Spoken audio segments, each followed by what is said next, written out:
Ma'am साहब, इस जगह पे आपका क्या काम है? ये जानना तुम्हारे लिए जरूरी नहीं है। जाओ, जहाँ रुकने के लिए बोला वहाँ वेट करो। ठीक है, जैसी आपकी मर्जी।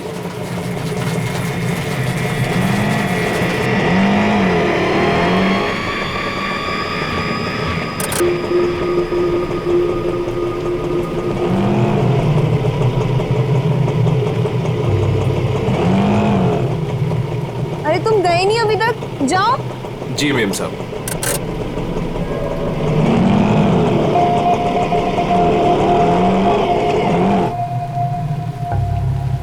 हेलो विशाखा, मैं करिश्मा बोल रही हूँ। मैं एमजी रोड के यहाँ कंस्ट्रक्शन बिल्डिंग पे खड़ी हूँ। मुझे तुमसे तुम्हारी शादी के बारे में बहुत ज़रूरी बात करनी है।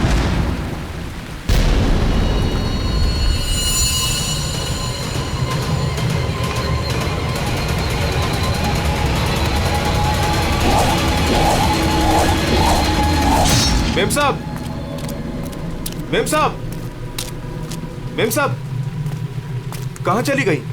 मैं तो यहीं छोड़ के गया था। मेम साहब, मेम साहब।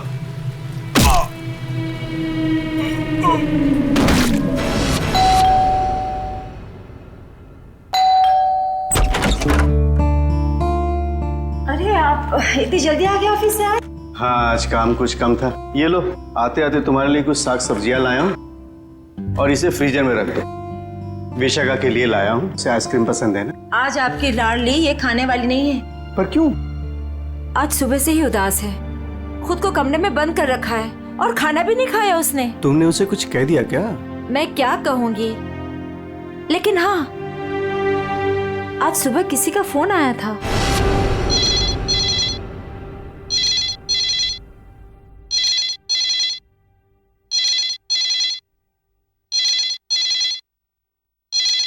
हेलो। हेलो, विशाखा बोल रही हो? जी हाँ, विशाखा बोल रही हूँ। देखो, मुझे तुमसे बहुत ज़रूरी बात करनी है। ये बात तुम्हारी शादी के बारे में है। शादी? कौन सी शादी? मुझे इस बारे में कोई बात नहीं करनी है। प्लीज मुझे दोबारा कॉल मत कीजिए।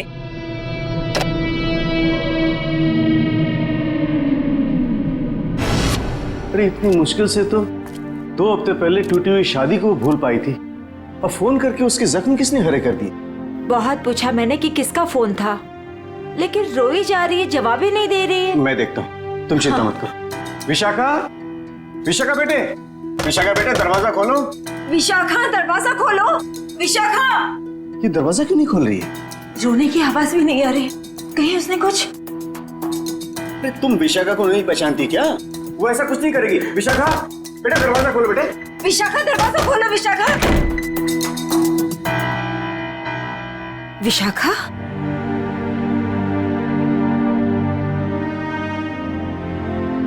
विशाखा बेटे, वो शादी वाले फोन कॉल से चिंता में है ना तू? हाँ पापा, काश मैंने उस गलत लड़के से शादी की जिद न की होती। मेरी वजह से आप लोगों को कितना अपमान सहना पड़ा। अरे नहीं बेटी, ऐसा कुछ नहीं है। उस लड़के के साथ तेरी शादी नहीं हुई, ये तो बड़ी अच्छी बात है। उस परिवार से तू बच गई बेटे। हाँ। और फिर हमारे इस लाडो के लिए इस शहर में कोई लड़के की कमी है क्या? हाँ? और क्या, हमारी विशाखा है इतनी प्यारी कि कोई भी लड़का इसे देखते ही पसंद कर लेगा। नहीं माँ, इस बार अपनी पसंद पे भरोसा करके मैं कोई गलती नहीं करना चाहती। आप लोगों की पसंद पे ही मेरी मंजूरी है। अरे हाँ सरिता, कल ठीक 3 बजे लड़के वाले विशाखा को देखने आ रहे हैं, तुम तैयार रहना। आपने पहले क्यों नहीं बताया? ओहो श्रीमती जी, तो अब तो बता दिया ना। हाँ? पापा, मुझे भगाने की बहुत जल्दी है ना आपको? मैं क्यों नहीं, अब इसकी शादी हो जाएगी तो इस कमरे को मैं अपना स्टडी रूम बना लूंगा। अच्छा, तो मैं भी अपना रूम लॉक करके जाऊंगी ससुराल।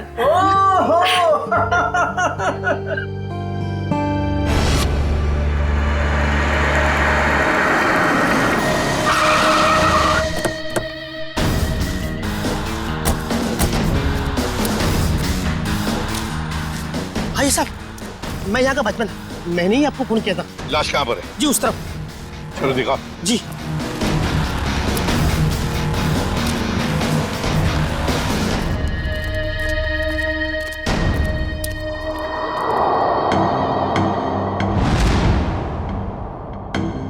ये ईंटें निकालो।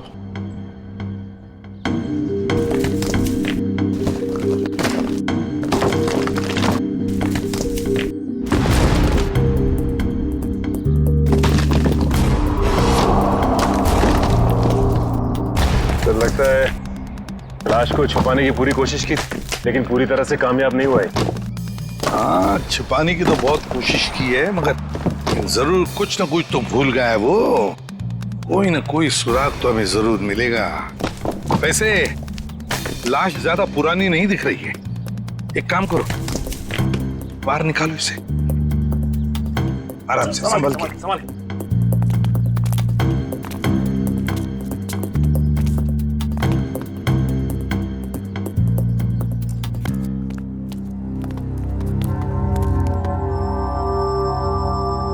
ये देखो, बड़ी बेरहमी से मारा है इसे।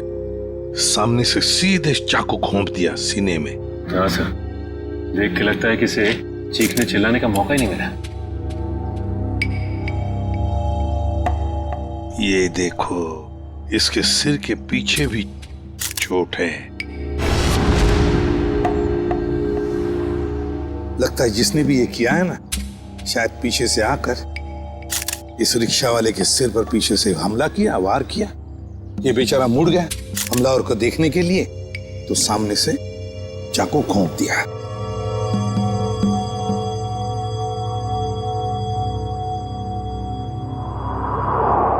जेब में कुछ भी नहीं। लेकिन सर, कोई रिक्शा वाले को क्यों मारेगा? फिर इस रिक्शा वाले को पैसे के लिए तो कोई नहीं मारेगा। हो सकता है इस रिक्शा वाले का किसी के साथ झगड़ा वगड़ा हुआ होगा या आपसी दुश्मनी हो, लेकिन अगर इसकी लाश यहाँ पर है, रिक्शा कहाँ पर होगी?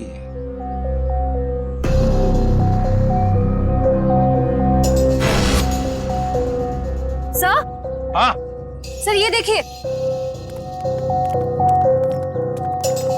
सर, ये खून की बूंदें और घसीटने के निशान हैं।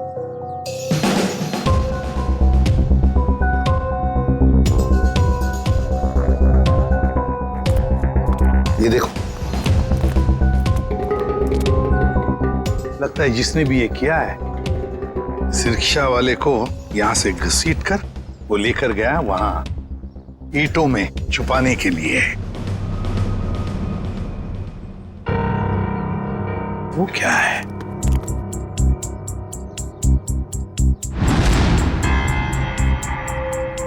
किसी आदमी की घड़ी?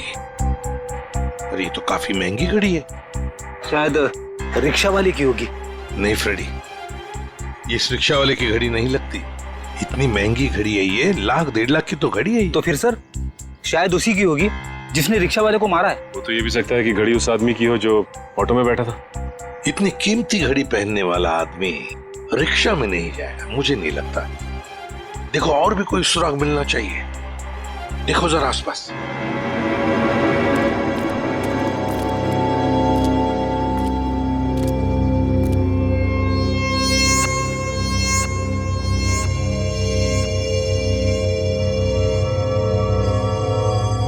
अरे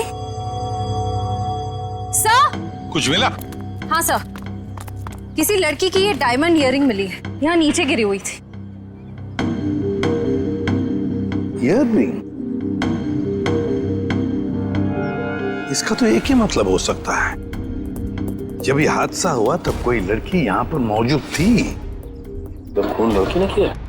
सचिन, पता नहीं खून किसने किया, लड़की ने या और किसी ने, लेकिन एक बात तो जरूर है कि ये लड़की उस रिक्शा वाले के साथ मौजूद थी। सर, हो सकता है ये लड़की उस ऑटो वाले की सवारी थी।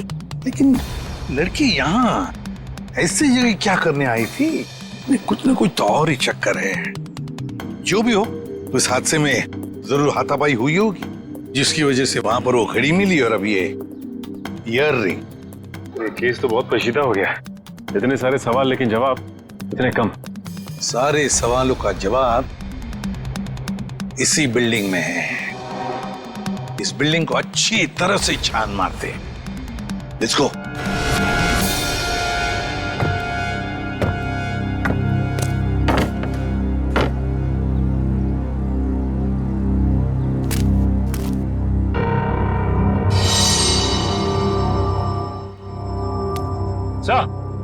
हाँ सचिन,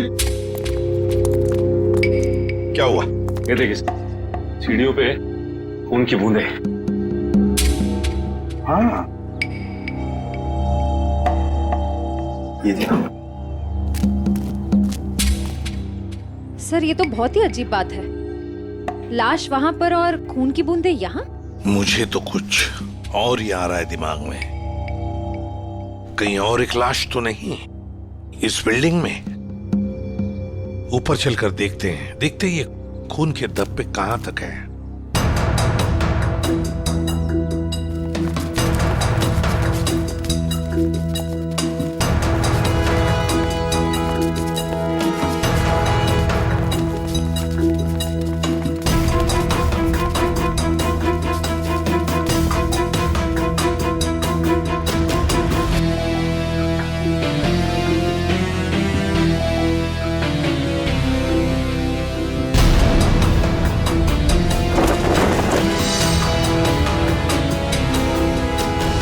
भाई साहब मैं तो कहता हूँ अभय और विशाखा एक दूसरे के लिए बिल्कुल सही है। दोनों के ख्यालात मिलते जुलते हैं, दोनों का स्वभाव एक है और वैसे एक साथ स्कूल में पढ़ चुके हैं। बेटा तुमने हमें बताया नहीं कि तुम अभय को पहले से जानती हो? नहीं पापा, अभय मेरी क्लास में नहीं थे। वो क्या है ना अंकल, हम दोनों की क्लासेस सेम थी पर सेक्शन अलग अलग थे। आप सेक्शन ए में थी और मैं सेक्शन सी में था। बात यह है ना जी, अभय के लिए एक से बढ़कर एक खानदान से रिश्ते आ रहे हैं, लेकिन इससे मना कर दिया है। स्कूल के वक्त से ही आपकी बेटी से प्यार करता है, लेकिन कह नहीं पाया, इसलिए आज मुझे आना पड़ा कहने के लिए। पापा प्लीज, आप मुझे एम्बैरेस कर रहे हैं। नैना और अनुष्का कैसे हैं? स्कूल टाइम से तुम्हारे बेस्ट फ्रेंड हुआ करते थे वो लोग। हाँ, नैना भी बेंगलोर में जॉब कर रही है और अनुष्का की रिसेंटली शादी हो गई है मसूरी में। सुना है बहुत ही खूबसूरत जगह है वो। जी। वैसे तो साउथ अफ्रीका भी बहुत ही सुंदर जगह है। 25 साल पहले हमने हमारे हीरो का बिजनेस वहां शुरू किया था और आज यहाँ तक ले आए उसे। आप लोग बैठिए, मैं आप लोगों के लिए चाय वगैरह लेकर आती हूँ। आप लोग बैठिए, हम आते हैं।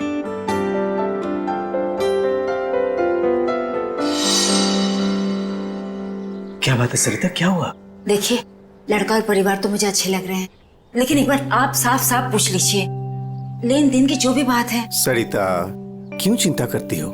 देखो मुझे नहीं लगता कि धीरेन्द्र जी की कोई मांग है, और अगर होगी भी तो हम मांग पूरी कर देंगे ना। देखो सरिता, मेरी पेंशन है, तुम्हारे जेवर है, और अगर जरूरत पड़ी तो हम ये मकान बेच देंगे। आखिर हमारी एक ही बेटी है। ओफो, आप एक बार पूछ तो लीजिए ना, कहीं कोई बड़ी मांग रख दी तो।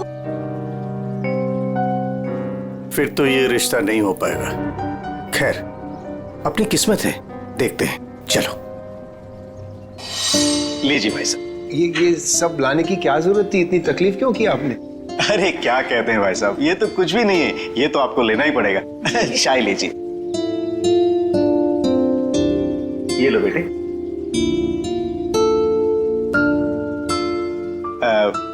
भाई साहब अगर आप बुरा न माने तो कुछ देर हम लोग बाहर चल के आपस में बात कर लेते हैं। अरे इतने में बच्चे भी एक दूसरे से बात कर लेंगे। अरे ये तो बहुत अच्छी बात है, चलिए।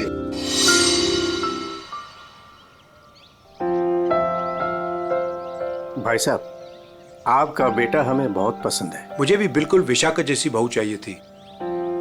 अगर विशाखा अभय को पसंद करे। उसकी फिक्र आप मत कीजिए, हमारी मंजूरी में ही उसके यहाँ है।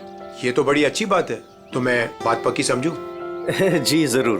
धीरेन्द्र जी, अगर आपकी कोई मांग हो तो आप मुझे। ये कैसी बात कर ली आप लोगों ने? अरे भाई, भगवान का दिया हुआ सब कुछ है हमारे पास। आपकी बेटी सिर्फ 2 जोड़ी कपड़ों में चाहिए, ये आप कर पाएंगे या नहीं? मुझे समझ में नहीं आता कि मैं आपका ये कर्ज कैसे चुका पाऊंगा। लेकिन हमारी एक शर्त है। शर्त? ये शादी 2 दिनों में हो जानी चाहिए। 2 दिनों में शादी की तैयारियां हम कैसे कर सकते हैं? देखिए, ये हमारी एक ही बेटी है, हम चाहते हैं कि उसकी शादी बड़े धूमधाम से हो, इसलिए थोड़ा अगर आप हमें वक्त दे दे तो। देखिए भाई साहब, मैं आपकी बात समझता हूँ, लेकिन 3 दिनों के अंदर मुझे साउथ अफ्रीका पहुंचना है। सिर्फ मेरे बेटे की वजह से मैं अपना पूरा कारोबार छोड़ के आया हूँ। अगर आप ये नहीं कर पाओगे तो ये रिश्ता नहीं होगा। हाँ? सोच लो आप लोग।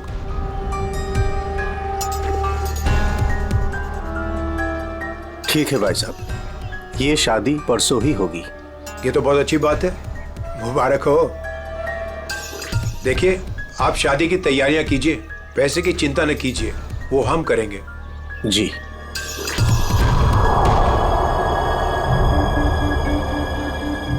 कैसे? तुम चिंता मत करो सरिता, भगवान की जो मर्जी है वही होगा। चलो शादी की तैयारी करते हैं।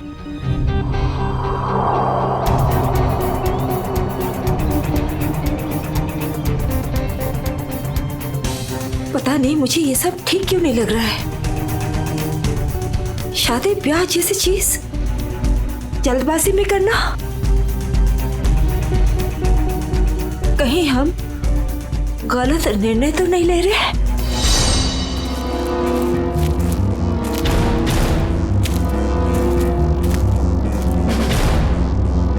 सर, इस लड़की का चेहरा तो पूरी तरह से बिगड़ चुका है।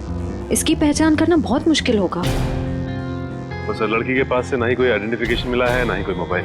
तो लाश को देख के लगता है कि इसकी और उस ऑटो ड्राइवर की मौत लगभग एक ही वक्त हुई है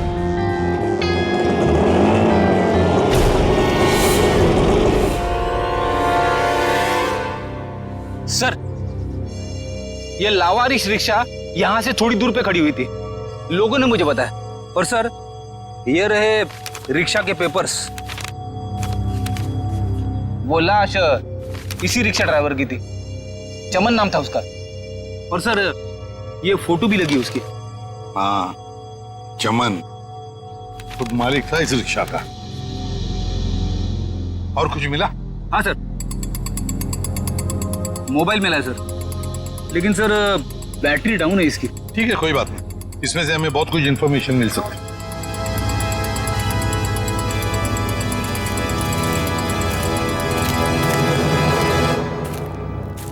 वॉचमैन होना यहाँ के। कैसी ड्यूटी करते हो? दो खून हुए यहाँ पर। साहब जी, ये सब कैसे हुआ? मुझे नहीं पता चला। चुप, नाटक बंद।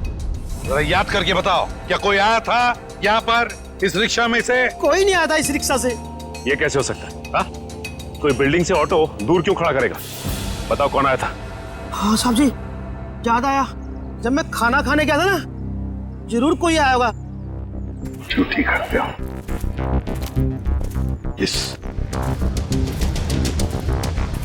इस चमन की पूरी कुंडली निकालो।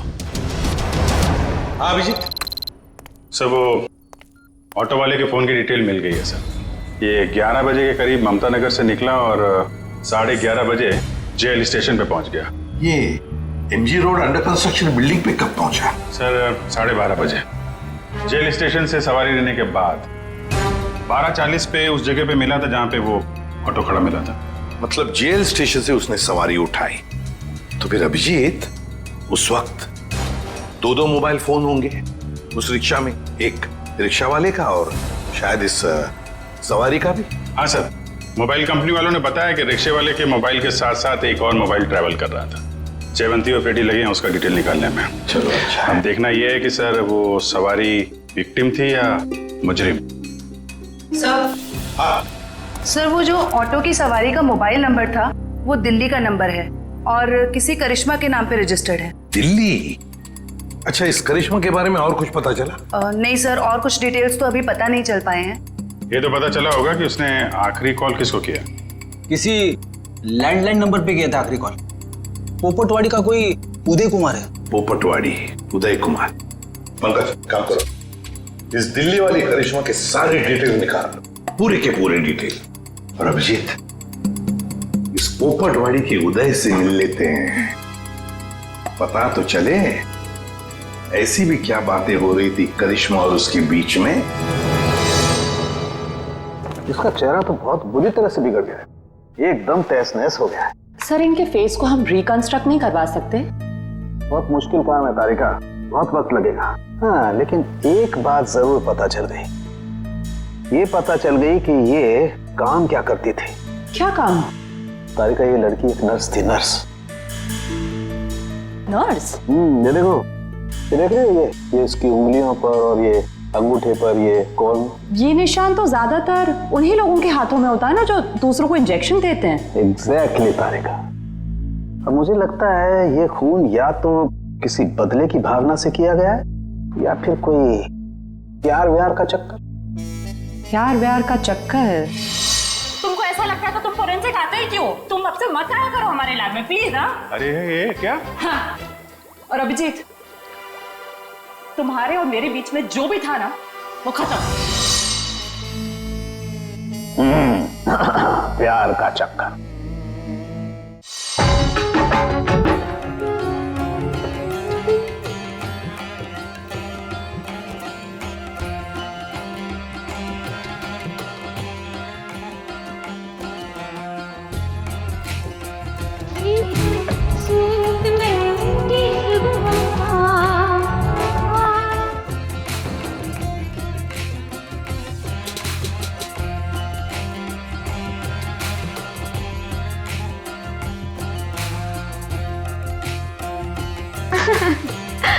विशाखा, तुम्हें पता है वैसे तो मैं अभय की मुंह बोली बहन हूँ, पर हाँ, एक सगी बहन अपने भाई को उतना प्यार नहीं करती, उससे भी ज्यादा प्यार मैंने अपने भाई को दिया है। Sweet of you. Thank you so much मेरे भाई को शादी के लिए हाँ कहने के लिए।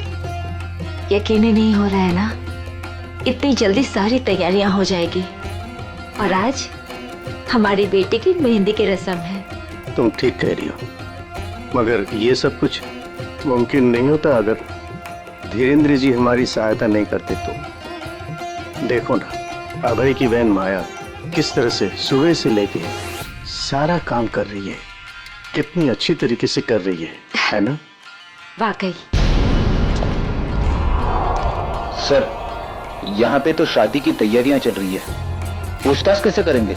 वही तो, लेकिन एक बात याद रखना, ऐसे माहौल में जरा समझदारी से काम लेते हैं, किसी को ठेस नहीं पहुंचनी चाहिए, है ना? अरे आइए आइए, आप लोग लड़के वालों की तरफ से? देखिए, हम लोग मेहमान नहीं हैं, हम लोग सीआईडी से आए हैं। सीआईडी?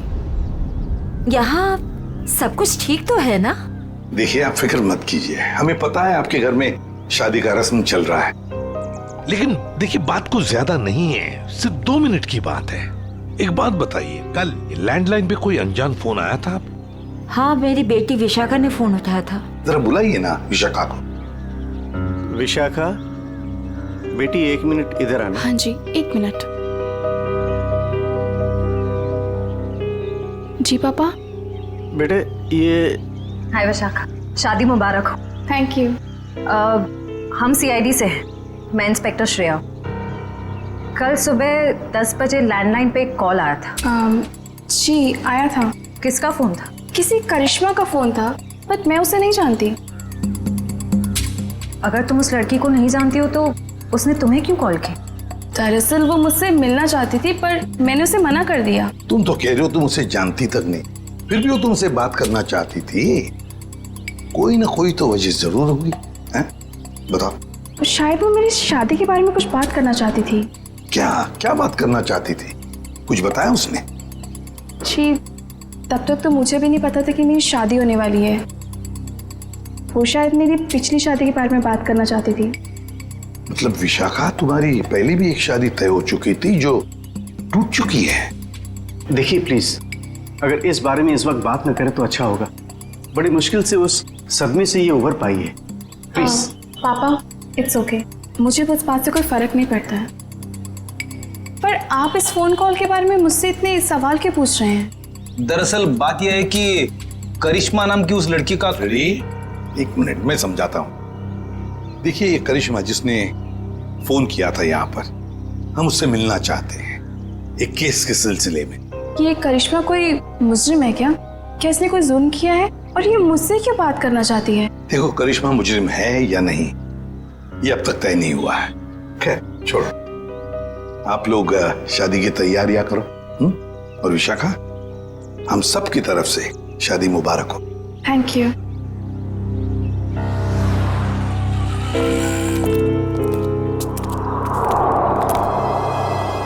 हेलो, सुनो, सब गड़बड़ हो गया है। यहाँ सीआईडी आ गई है। हाँ जी, क्या हाल है बॉस? फिर से बन गया चेहरा?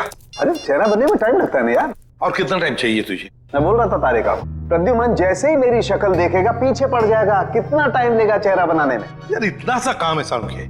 वैसे एक बात बताओ, आप लोगों को वाकई कुछ पता नहीं चला उस लड़की के बारे में? हमें इतना तो पता चल चुका है कि उस लड़की का नाम करिश्मा है और वो दिल्ली की रहने वाली थी। और अगर मैं ये बताऊं कि करिश्मा एक नर्स थी तो? सर, सर उस करिश्मा के बारे में नई बात पता चली सर। क्या? वो दिल्ली में 10 स्टार हॉस्पिटल में नर्स है। लो, ये बात अब बता रहे हैं, मैं कब की बता चुका ये बात। 10 स्टार हॉस्पिटल दिल्ली। वाह यार अभय, बड़ी सुंदर दुल्हन मिली है तुझे, सच्ची। पता नहीं कहाँ से किस्मत लिखा के लाया है। अरे वो कहते हैं ना, लंगूर के हाथ में अंगूर। एग्जैक्टली।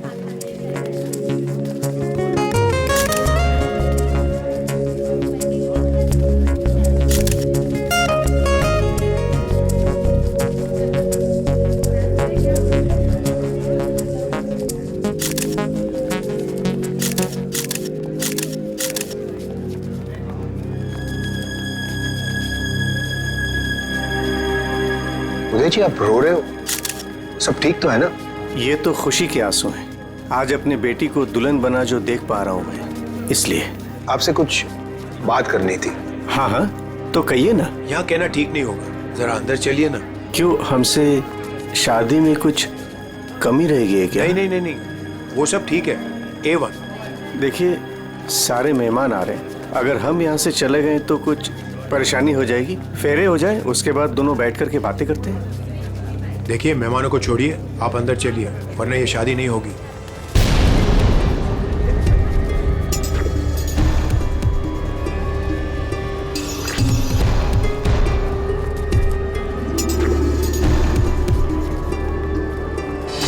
आइए उदय जी।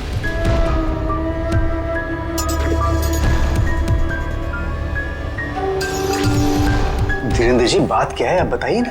देखिए, मेरी परेशानी बढ़ती जा रही है। अरे भाई, परेशान होने की कोई बात नहीं, एक छोटी सी रिक्वेस्ट है। कैसी रिक्वेस्ट? आपको याद है मैं आपके घर आया था आपकी बेटी को देखने, और मैंने आपको कहा था मुझे दहेज बिल्कुल नहीं चाहिए। जी मुझे अच्छी तरह से याद है, आपने कहा था कि आपको दहेज नहीं चाहिए। तो अब क्या चाहिए आपको? मैं अपनी जुबान का पक्का हूँ, कहा ना दहेज नहीं चाहिए, दहेज नहीं लूंगा। हाँ, मगर आपको दहेज नहीं चाहिए तो क्या चाहिए?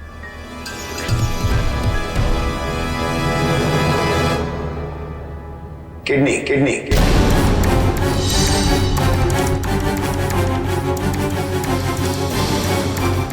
किडनी? पर किसकी? मैं शायद आपको बताना भूल गया कि मेरी तबीयत दरअसल ठीक नहीं रहती, और जल्द से जल्द अगर किडनी ट्रांसप्लांट नहीं हुआ तो मैं ज्यादा दिन नहीं बच पाऊंगा। Kidney transplant? देखिए, आपकी बेटी की शादी है, और कुछ ही दिन बाद उसका ससुर यानी कि मैं मर जाए तो आपको कैसा लगेगा?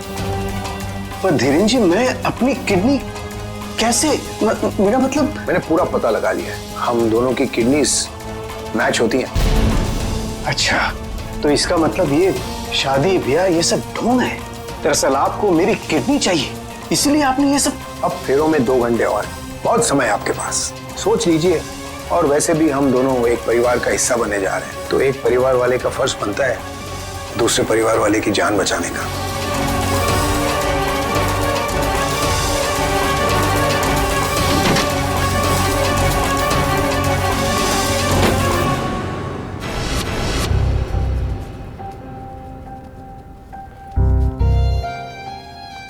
आपको दहेज नहीं चाहिए तो क्या चाहिए?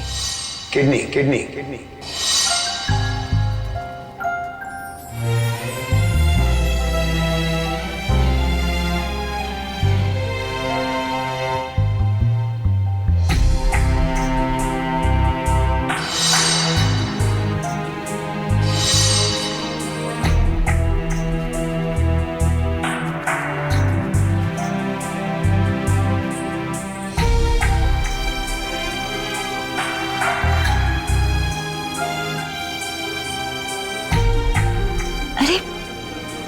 चले गए थे आप? कुमार साहब आए हैं अपनी पत्नी के साथ, वो आपको ढूंढ रहे थे। सरिता, आओ मेरे साथ, 2 मिनट तुमसे बात करनी है। चलो।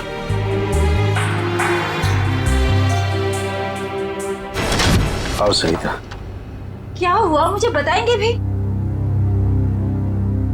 सरिता, दरवाजा बंद कर दो, बताता हूं।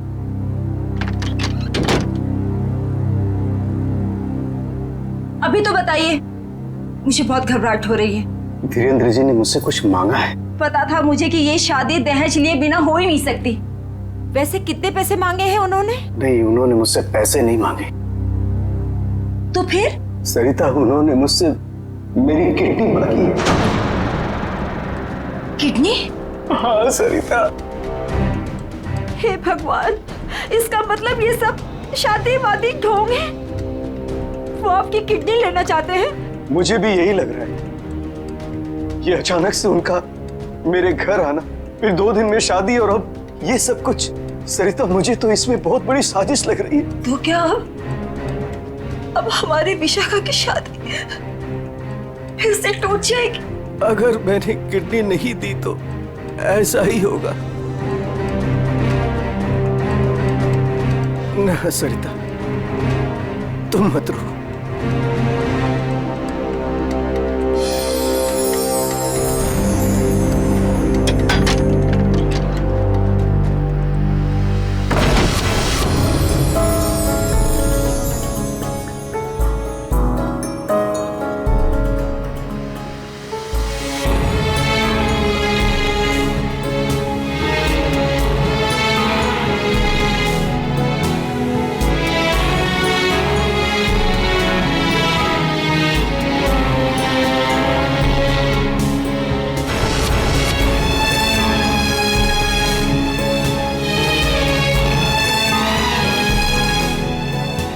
सारे मेहमान आ चुके हैं और अगर इस बार भी हमारी विशाखा की शादी नहीं हुई तो वो पूरी तरह टूट जाएगी। एक जख्म तो वो पहले ही खा चुकी है, लेकिन अब दोबारा वो बर्दाश्त नहीं कर पाएगी। मैं जानता हूं सरिता, तुम ठीक कह रही हो, इसलिए मैंने सोच लिया है, मैं अपनी किडनी दूंगा। हाँ सरिता। नहीं, अगर आपने किडनी दे दी तो आपका क्या होगा?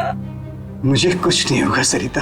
और वैसे भी इंसान के शरीर में 2 किडनियां होती है जिससे उसका शरीर चलता है, लेकिन फिर भी इंसान एक किडनी के सहारे जी सकता है। मुझे ये सब कुछ ठीक नहीं लग रहा है। अगर कुछ ऊंच नीच हो गई तो मैं आपको खोना नहीं चाहती हूँ। नहीं सरिता, मुझे कुछ नहीं होगा, और अगर मुझे कुछ हो भी गया तो कम से कम मेरी आत्मा को ये सोचकर संतुष्टि तो मिलेगी ना कि मैंने अपनी बच्ची की खातिर उसके पैदाइश से लेकर के उसकी शादी तक सब कुछ किया। प्लीज।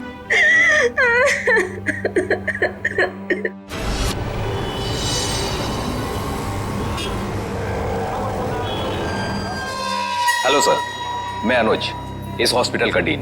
करिश्मा की मौत की खबर सुनकर आई एम शॉक्ड। वो बहुत ही काबिल नर्स थी। वैसे डॉक्टर साहब, एक बात समझ में नहीं आ रही है, ये करिश्मा ने अचानक से छुट्टी क्यों ली और फिर यहाँ से मुंबई चली गई? कोई खास वजह थी क्या छुट्टी लेने में? उसने छुट्टी ली और यहाँ से चली गई। अब यहाँ से जाने के बाद वो कहाँ गई, किस लिए गई, इसके बारे में हमें कुछ नहीं पता।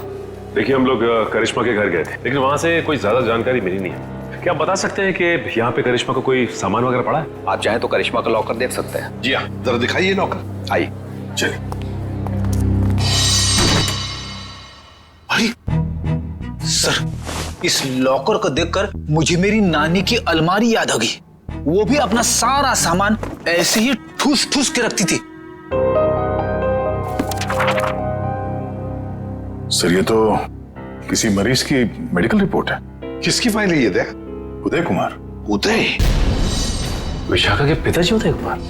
कमाल है, इस फाइल को तो हॉस्पिटल के रिकॉर्ड रूम में होना चाहिए। ये करिश्मा के लॉकर में कैसे? मतलब ये करिश्मा उदय जी और उसके परिवार वालों को जानती थी? वो परिवार वाले तो बता रहे थे कि वो करिश्मा को जानते ही नहीं। जरा बताइए, किस चीज का इलाज चल रहा था उदय का?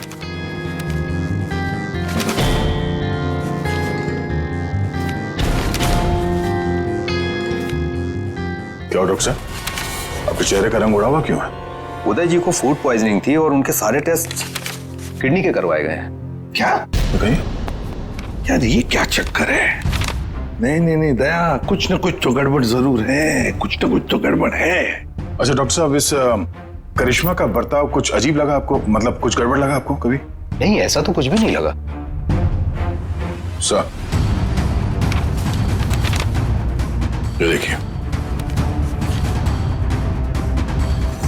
माय गॉड, तो ये बात है। क्या बात है उदय? अरे डॉक्टर चंद्रप्रकाश, आओ आओ, बैठो बैठो। ये अचानक क्या बात करना चाहते हो तुम मुझसे? और भाभी जी क्यों रो रही हैं? शादी में कोई मदद वगैरह चाहिए? डॉक्टर, शादी की कोई बात है ही नहीं। अच्छा, तुम ये फाइल मेरी देखो ना, मेरी मेडिकल फाइल। ये फाइल चेक करके बताओ कि क्या मैं अपनी एक किडनी डोनेट कर सकता हूँ? उदय, तुम्हारी बेटी की शादी हो रही है और इस वक्त तुम्हें ये सवाल सूझ रहा है? डॉक्टर, शादी न रुके इसलिए तो मैं ये बात पूछ रहा हूँ तुमसे। बताओ ना। क्या मतलब है? मतलब मैं बाद में तुम्हें समझाऊंगा। तुम पहले मुझे ये बताओ कि मैं एक किडनी के सहारे जी सकता हूँ या नहीं। बताओ डॉक्टर, मुझे प्लीज बताओ ना।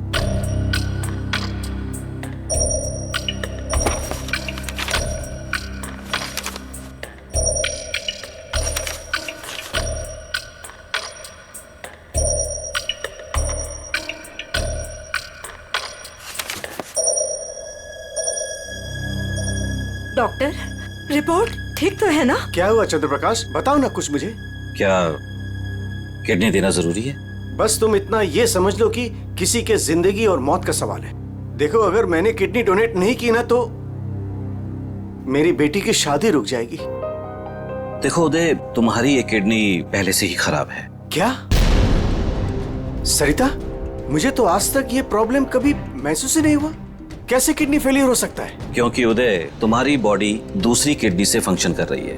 आई एम सॉरी, अगर तुमने ये दूसरी किडनी भी डोनेट कर दी तो क्या? तो तुम्हारा बचना नामुमकिन है। किडनी डोनेट करने के लिए तुम मेडिकली फिट नहीं हो। देखो, ऐसा मत कहो डॉक्टर, मुझे ये किडनी दान करनी ही पड़ेगी किसी भी हालत में। डॉक्टर प्लीज जरा चेक करके बताओ, कोई तो रास्ता निकालो। देखो उदय, फाइनल डिसीजन मैं नई रिपोर्ट के आने के बाद ही दे पाऊंगा, लेकिन इस रिपोर्ट के मुताबिक किडनी डोनेट करना मतलब मौत को दावत देने जैसा है।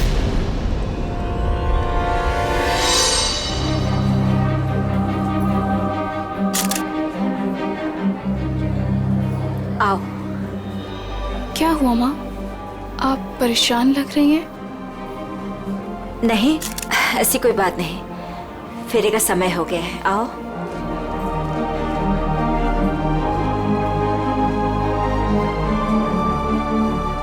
अरे उदय जी, आप ही को ढूंढ रहा था। फेरे लगवाएं या फिर मैं बारात वापस? जी नहीं, बारात वापस ले जाने की नौबत नहीं आएगी। मुझे पता था, आप बड़े समझदार इंसान हो, सही डिसीजन लिया। और वैसे आप अपनी बेटी को इतना प्यार जो करते हो, आइए। यकीन नहीं आ रहा है दया, शादी के नाम पे ऐसी सौदेबाजी।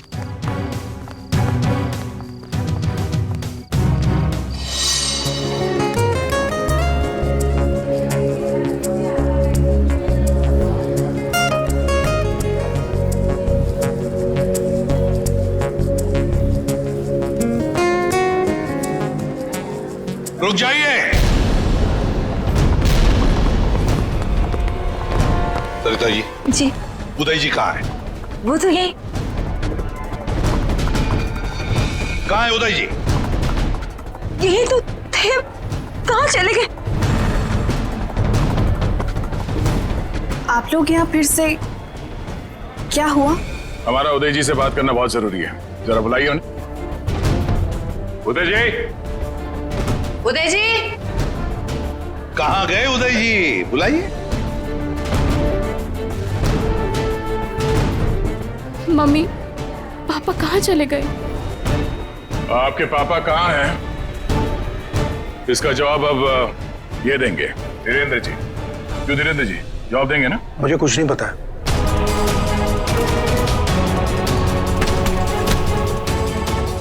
नहीं पता तो सड़क कहाँ है यार? सर, मैंने कुछ नहीं किया सर। मैं तो इनका असली बेटा भी नहीं हूँ सर। मेरे पति को इन लोगों ने गायब करवाया होगा और किडनी के लिए ये लोग शादी तोड़ने की धमकी दे रहे थे। मॉम, आपने बात मुझे पहले क्यों नहीं बताई? आपके और पापा से बढ़कर मेरे लिए कुछ नहीं है। शर्म आनी चाहिए तुम्हें। शादी जैसे पवित्र बंधन की आड़ ऐसा घिनौना अपराध करते हुए। सर मैं मानता हूँ इसी प्लान के जरिए मैंने किडनियों का व्यापार किया। क्या? शायद इसीलिए उन गुनाहों की सजा है कि मेरी खुद की किडनी बेकार हो गई। लेकिन इस बार सर मैं खुद की जान बचाने के लिए कर रहा था। इसके लिए किसी और की जान चली जाए। अब बताओ, करिश्मा को क्यों मारा? सर मैंने करिश्मा को नहीं मारा, बल्कि वो तो मेरी मदद करती थी मरीज ढूंढने में। सर इस बार मैंने गैंग वालों को बताया बिगैर एक किडनी गायब कर दी। उसी बात को लेकर वो मुझे ब्लैकमेल कर रही थी कि वो बाकी गैंग वालों को और विशाखा को ये बात बता देगी। इसीलिए तुमने करिश्मा को मारा? इसीलिए? नहीं सर, मेरा यकीन मानो, मैंने उसे नहीं मारा। मुझे लगता है कि सर उसके मौत के पीछे मेरे बाकी गैंग वालों का हाथ है। कौन है तुम्हारे साथी? कहाँ लेकर गए उदय को? किडनी निकलवाने। ऑपरेशन शायद शुरू भी हो गया होगा। कहाँ हो रहा है ये किडनी निकालने का ऑपरेशन?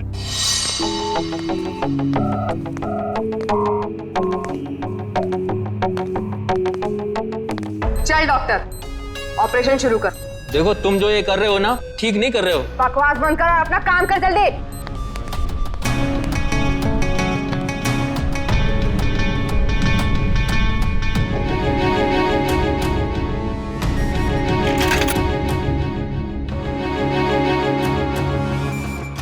अबे जल्दी करना।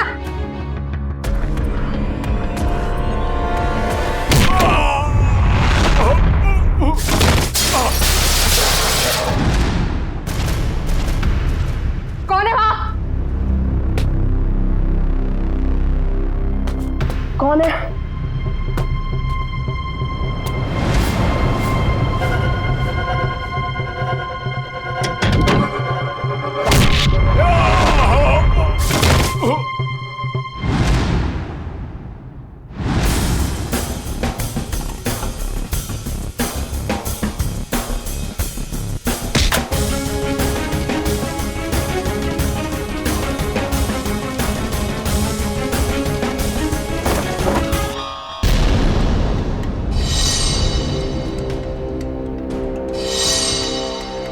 अपने जुर्म का इनाम तो लेती जाओ।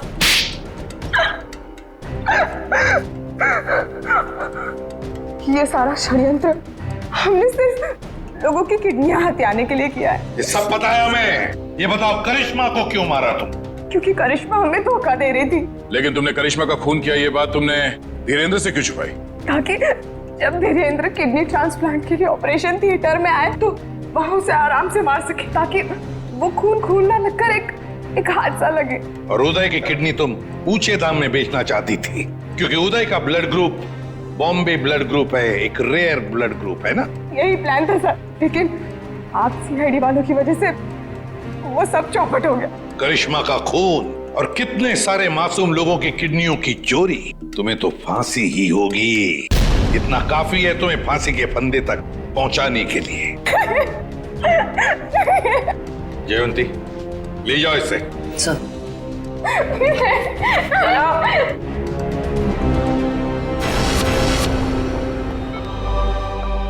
कैसे आप? तबीयत कैसी है आपकी? पापा ठीक तो है आप? सरिता, विशाखा बेटी, तुम लोग रो क्यों रहे हो? क्या हुआ मुझे? मैं आपसे कभी बात नहीं करूंगी। आपको क्या लगा मेरी शादी आपकी जिंदगी से ज्यादा जरूरी है?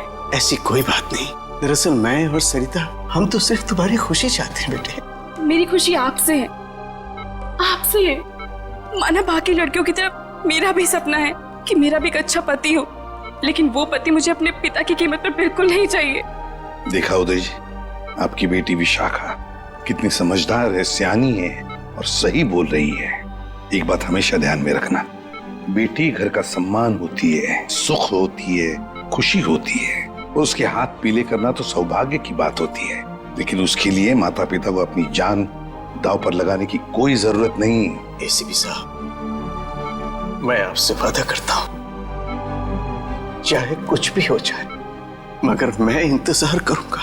अब की बार मैं अपनी बेटी का हाथ सिर्फ उसी को दूंगा जो इसके लायक हो। आप सबका बहुत बहुत शुक्रिया बेटी। Thank you very much.